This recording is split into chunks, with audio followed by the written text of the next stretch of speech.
At the end of last month, I made a video looking at 7 of the biggest non-top flight clubs in world football.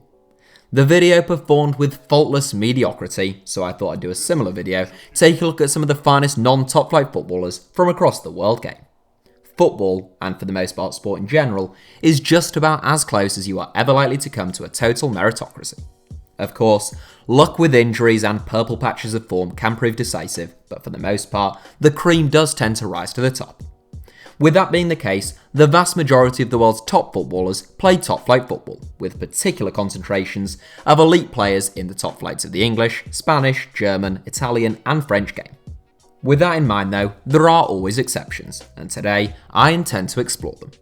Here are my views on the 7 best non-top flight footballers. Calvin Phillips.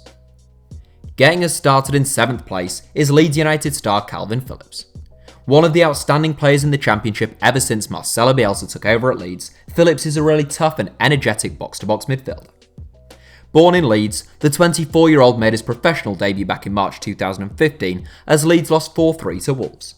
Since then, he has gone on to rack up more than 150 appearances for the club, and he hit new heights this season. The intensity of Marcelo Bielsa's game suits Phillips down to a T, and he has revelled in the Argentine's tactics. Last season, he made the EFL Team of the Year, and he has been just as impressive in the early parts of this season. Phillips has been linked with the likes of Manchester United and Aston Villa, but not by any particularly reliable sources, and with Leeds firmly in the promotion hunt once again this season, it would be remarkable if he didn't remain at Ellen Road until at least the end of this season. Aleksandar Mitrovic. I'm just going to admit at this point that this was an incredibly difficult 7 to compile, and I'm not at all convinced that I've got it spot on, but there will be some honourable mentions later on. The margins are so slim that you could argue almost anyone in this 7 deserves to either top the 7 or not feature at all, and I think that's the case with Aleksandar Mitrovic. The big, powerful Serbian centre-forward is a fan favourite wherever he goes, even at Newcastle, where he wasn't particularly impressive. He has been impressive for Fulham, scoring 12 goals in 17 games during the second half of their promotion campaign, 11 in 37 as they were relegated last season in the Premier League, and a remarkable 16 from 20 so far this season. That tally unsurprisingly makes Mitrovic the top scorer in the Championship at the time of recording, and he was the pre-season favourite to win the Golden Boot. Mitrovic set Fulham back a potential £27 million, and for that price, you would want a pretty good second-tier player, but plenty of big names have proved ineffective in the Championship over the years. The Serbia star, who will soon become his country's all-time leading goalscorer, is a real handful for defenders, combining strength, quick feet, and a sharp eye for goal. Jaesung. Long-term subscribers to this channel may be sick of hearing about Jaesung, but I'm not going to stop beating the drum just yet. And no, I'm not his agent. Capped 49 times by South Korea at the age of 27, Jaesung is one of the nation's 3 outstanding players as far as I'm concerned, along with Hwang Hee-chan and obviously Son Heung-min. Jaesung was a bit of a late bloomer since he didn't start playing professional football until he finished attending Korea University in 2014, aged 22. From there he signed for top-flight Jeonbuk Hyundai Motors, where he spent 4.5 years as arguably the best player in South Korea, making the division's Team of the Year 3 times. There's a long tradition of outstanding Asian players playing in Germany, and 2 Bundesliga side Holstein Kiel signed Jaesung for €1.5 million in 2018. A really versatile and technically gifted midfielder, Jaesung can play out wide or through the middle, and he gives you a bit of everything. He has excellent stamina and energy, he's strong in the tackle, good on the ball, and accurate in the pass. Holstein Kiel are 10th in the 2 Bundesliga at the time of recording, and they'll do well to hang on to Jaesung if they don't win promotion this season. Santiago Ascacibar. Stuttgart featured in our look at the 7 biggest non-top flight clubs in world football, and they have several players who could stake a claim to feature in this 7. Santiago Ascacibar is the finest player at the Mercedes-Benz Arena as far as I'm concerned, and the 22-year-old midfield destructor takes 4th place in this 7. A defensive midfielder with a tattoo of Diego Maradona emblazoned on his calf, Ascacibar has already won 3 caps for Argentina. A brilliant defensive shield, Ascacibar is alert, dogged in his duties, and incredibly aggressive in the tackle. I thought he was among the best central or defensive midfielders in the Bundesliga last season, and I must admit, I was surprised Stuttgart managed to keep hold of him in the summer. The only team I've seen him linked with is West Ham, and with all due respect to the Hammers, I think the Argentine has the potential to play at a higher level.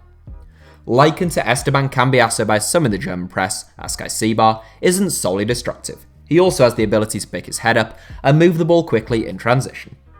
There's a decent chance Stuttgart will win promotion back into the Bundesliga this season, but even so, I'd question whether Ascacibar shouldn't be on a fair few managers' wish lists. Eberechi Eze. Of all the players I've watched live this season, none have impressed me more than Eberechi Eze. The 21-year-old was released by Millwall back in 2016 and began working part-time at Tesco. Garry Rao must be wondering what might have been in his first team, since Eze now looks like maybe the most gifted footballer in England outside of the Premier League. The Greenwich-born wide man was a regular at Loftus Road last season, but he looks like a different animal altogether this season. A real box of tricks, he is playing with so much confidence and freedom under Mark Warburton at the moment. He's quick, strong, superb on the ball, and has both the belief and the ability to beat players at will. Eze has scored 9 goals and has made 4 assists in 21 games this season, and I'd be amazed if a number of Premier League scouts weren't keeping tabs on him.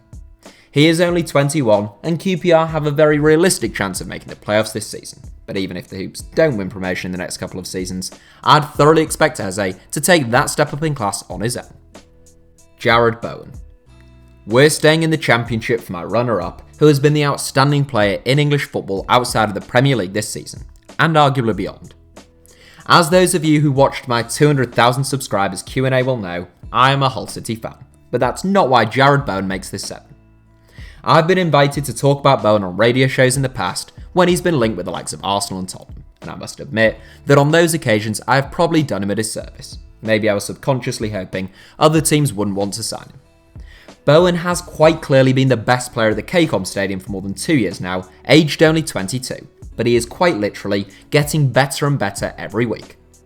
Bowen scored 15 goals in the 2017-18 season, which was his breakout campaign. He bagged 22 goals last season, and he has scored 15 goals before Christmas already this season. I should point out for those of you who don't watch Championship football that Jarrod Bowen plays predominantly as a right winger, not as a centre forward, making those already superb numbers even more impressive. Bowen isn't lightning quick, but he is excellent on the ball and prolific in front of goal. He primarily scores 2 different types of goals, the first being long-range strikes, having picked up the ball and cutting inside onto his left foot a la Iron Robin, and the second by using pure striking instincts, getting in the middle of the goal and being brave enough to throw himself at the ball and get in front of defenders. I'm resigned to the fact that he won't be a Hull City player for much longer, but he has been a magnificent servant to the club and will enjoy him whilst he's here. The honourable mentions.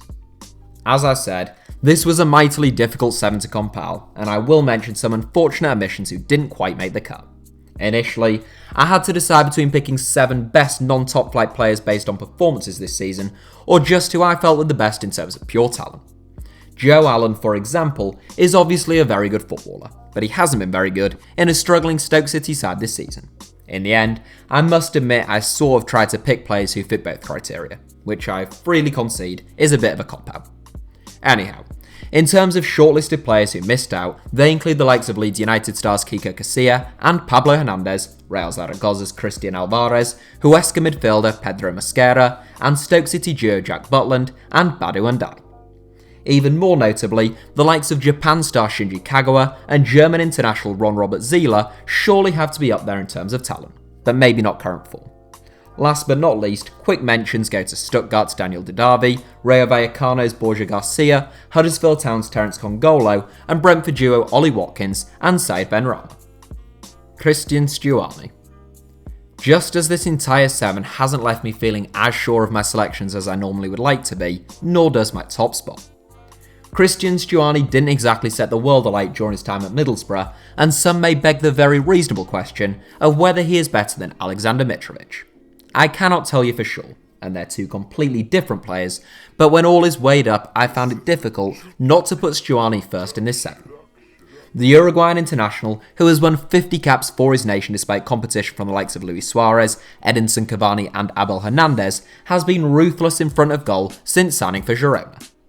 He joined the newly promoted La Liga outfit in 2017 from Middlesbrough, and he scored 41 goals in 67 games over the next 2 seasons.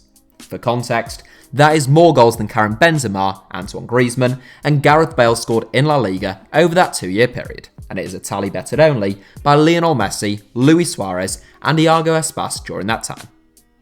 Stuani can play on either flank, but is naturally being played through the middle in that kind of form, and he turned down the chance to join Barcelona in January 2019. The Catalan giants approached Stuani as they looked to strengthen in forward areas, but Stuani chose to sign a new deal at Girona, and Barca signed Kevin Prince Boateng on loan instead. This season, Stuani is making a mockery of the Segunda Division with 16 goals in just 15 games. His time at Middlesbrough may make you think Stuani can't be that good, but the records suggest otherwise, and sometimes players just don't suit a certain style or manager. All things considered, as unsure as I may have been, the Uruguayan has to top this 7. That's it for today's video. Thank you all for watching. Go ahead and give the video a like if you enjoyed it, and subscribe to the channel if you really enjoyed it. And with Christmas coming up, if you're a football fan or you know a football fan, it might be worth checking out www.englandsgreatestdefender.com for the ideal Christmas present.